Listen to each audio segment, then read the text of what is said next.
Kali ini saya akan membahas beberapa soal terkait dengan ekonomi makro.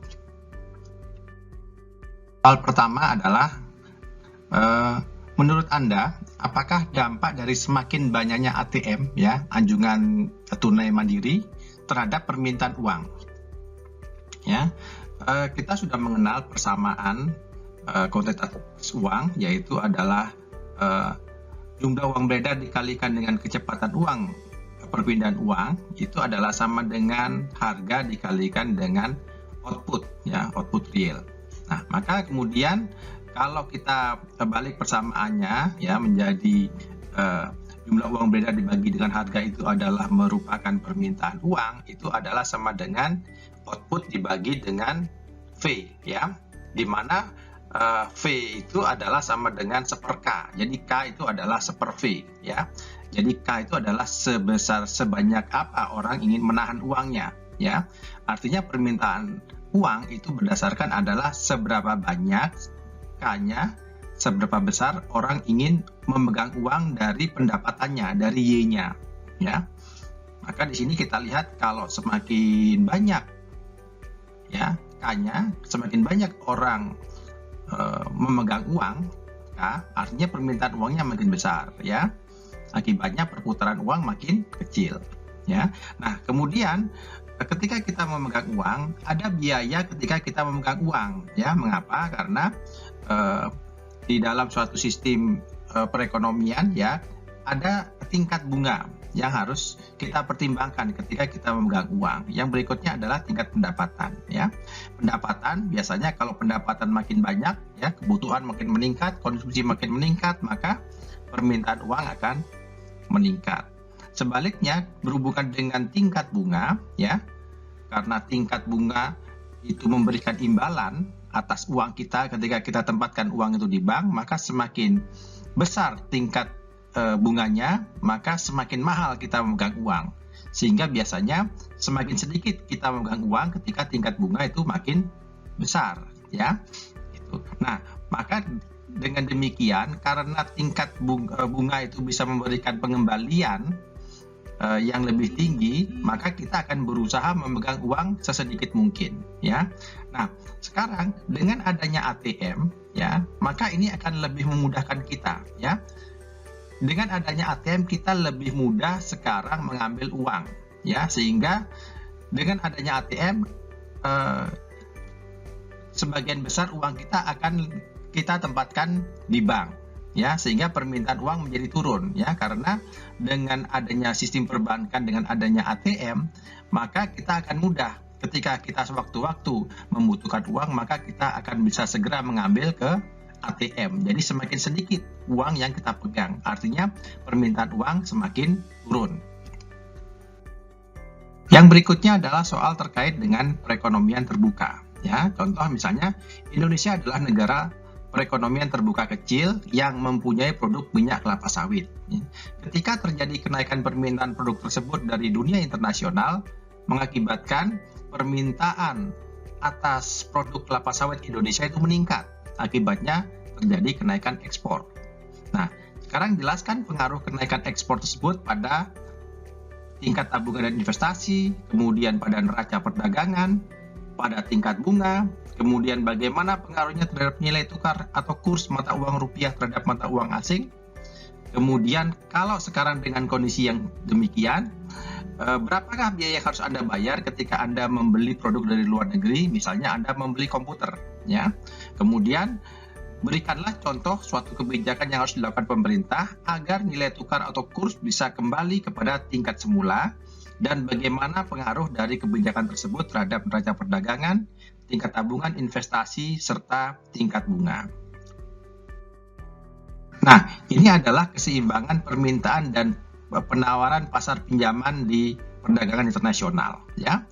Di sini kurva penawaran itu adalah antara selisih dari tabungan dikurangi dengan investasi. Investasi dipengaruhi oleh tingkat bunga dunia.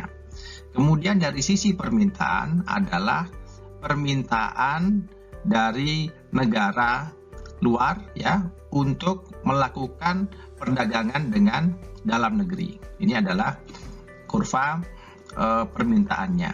Maka di sini titik perpotongannya itu adalah menunjukkan keseimbangan dari nilai kurs real. Nah, sekarang apakah dampaknya apabila terjadi kenaikan dari permintaan ekspor? Ya, kenaikan permintaan ekspor akan mendorong kenaikan permintaan ke atas. Ya, akibatnya kita lihat di sini, ya, kenaikan ekspor hanya menggeser kurva kenaikan kurva permintaan ke atas. Akibatnya sekarang kurva real, kurs real mengalami apresiasi naik ke atas. Ya, nah bagaimana dampaknya dengan tabungan?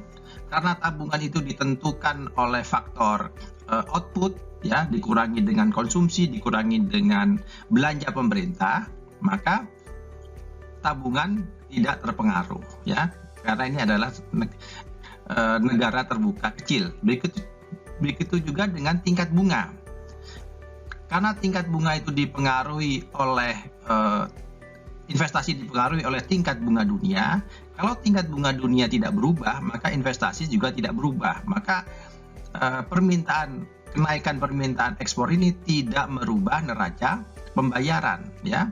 Begitu juga dengan tabungan dan investasi tidak berubah. Ya, jadi tingkat bunga di dalam negeri juga tidak berubah karena tingkat bunga perekonomian terbuka dipengaruhi oleh tingkat bunga dunia. Nah, akibat dari kenaikan permintaan tadi akan mendorong kurva permintaan ke atas, mengakibatkan kurs real naik. Apa dampaknya ketika kurs real naik? Ya, kurs real adalah sama dengan persamaannya adalah kurs nominal dikalikan dengan harga dalam negeri dibagi dengan harga luar negeri, ya. Nah, ketika kurs real naik, ya, artinya kalau diasumsikan kurs nominalnya ini tetap, maka yang mengakibatkan kenaikan kurs real itu adalah harga dalam negeri naik atau harga di luar negeri turun, ya. Jadi dengan adanya kenaikan dari apresiasi dari kurs real mengakibatkan harga dalam negeri menjadi naik. Ketika harga di dalam negeri menjadi naik, berarti harga dalam negeri lebih mahal daripada harga di luar negeri, ya. Akibatnya adalah ketika harga di dalam negeri lebih mahal, ya, maka ekspor kita menjadi berkurang, ya. Impor kita menjadi naik karena barang di luar negeri itu mengalami penurunan, ya.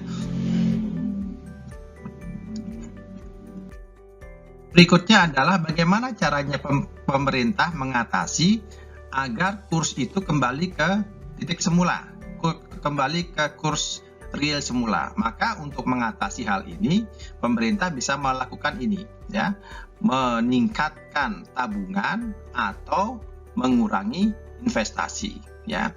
Yang pertama adalah pemerintah bisa meningkatkan tabungan. Caranya adalah dengan meningkatkan pendapatan pajaknya atau mengurangi belanja. Karena peningkatan pendapatan pajak atau mengurangi belanja bisa meningkatkan tabungan, sehingga kurva tabungan sekarang bergeser ke kanan, ya, sampai pada satu titik berpotongan di sini kembali ke kurs real semula, ya.